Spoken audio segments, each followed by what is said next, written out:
I'm going out for a Friday night, so dear, let's get ready. Today is a Friday night and my friend and I decided to go out.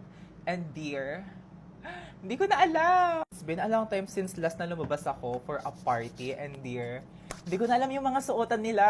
Like, I don't consider myself anymore as a party girl as I used to before. And dear, today parang it feels so weird. I feel so tita. Anyways, I'm using both Dalba products for my skin prep today. Oh my god, I just realized you can call me a retired baddie, a retired party girl.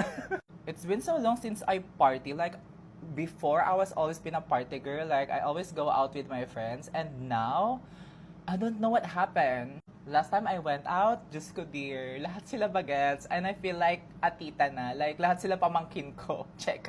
Background lang. I'm already 20. Beep! Let's say I'm in my more priorities era. Also, one of the main reasons why I decided to retire as a party girl before kasi I felt like I'm always available every time.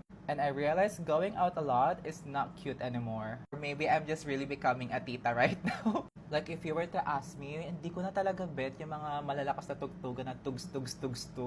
Yung mga bet ko na lang ngayon yung mga kalmahan, yung mga pag-usap kayo.